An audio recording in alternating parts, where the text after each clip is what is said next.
आज आमच्या शिवला भेटलं सरप्राईज, म्हणजेच काय, त्याला त्याच्या बड्डेचं गिफ्ट भेटले. आईने त्याची आजसाठी आणली सायकल. त्याच्या आधी सकाळचं रुटीन शेअर करते. मी सकाळी छान अशी देवपूजा करून घेतली आणि त्याच्यानंतर देवपूजा झाल्यावरती आता स्वयंपाकच मला आवरायचं होतं. त्याच्या आधी साहेबांनी शेतातून दूध आणलं होतं. आज दुधामध्ये आमच्या घरी 2 प्रकार होते. दुधाचे 2 प्रकार म्हणजे म्हशीचं तर रोज 2 किटलं दूध असतं, पण त्याच्यासोबत आज शेळीचं दूध पण आणलं होतं. कारण की आमच्या शेतात ना शेळीला झालेलं आहे पिल्लू, मग त्याचंच दूध आणलं होतं. म्हणजे मला त्याचा चिक करायचा होता.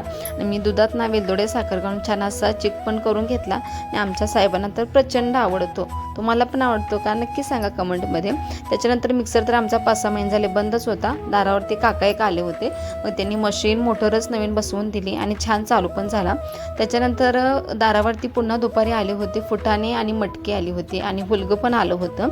आणि आम्ही गावात असल्यामुळं की नाही रोज काय ना काय वस्तू दारावरती विक्रीसाठी येतात. त्याच्यामध्ये आम्ही मग 1 शेर मटकी घेतली आणि थोडेसे खाण्यासाठी फुटाणे घेतले. आणि तुम्हाला वाटतं असेल दारावरच्या वस्तू चांगल्या नसतात, पण आम्ही बघूनच घेतले होते आणि फुटाणे पण खायला छान होते आणि मटकी पण भिजवून मोड आणली की नाही छानच होते. त्याच्यानंतर मग आम्हाला सरप्राईज दिलं होतं सांगलीच्या आजीनं, म्हणजे शिवची सांगलीची आजी आली होती आम्हाला भेटण्यासाठी. कामानिमित्त गावाला आल्या होत्या, घरी पण आल्या होत्या. थोड्या वेळ त्यांच्याशी गप्पा वगैरे मारल्या आणि त्यांनी मला थोडीशी स्वयंपाकामध्ये मदत पण केली. छान असं जेवण वगैरे बनवून झालं. पुन्हा त्यांची वेळ झाली होती जाण्यासाठी. साहेब आले होते, मग साहेब त्यांना गेले मळ्यात सोडायला. त्यांच्यासोबत बाय बाय केलं. मी तुम्हाला सांगणार होते ना शिवला बड्डेचं सरप्राईज भेटले, ते म्हणजे सायकल. आई त्याच्यासाठी सायकल घेऊन आल्या होत्या.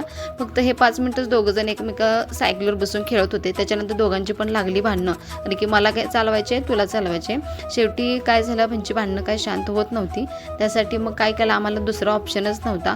शेवटी सायकल आम्ही वर पोटमळ्यावरती ठेवून दिली, कारण की ही दोघं लागली होती रडायला. आणि ही सायकल वरती छान दिसते, होय ना? नक्की सांगा कमेंटमध्ये. चला तर मग भेटू आता नेक्स्ट व्हिडिओमध्ये. बाय.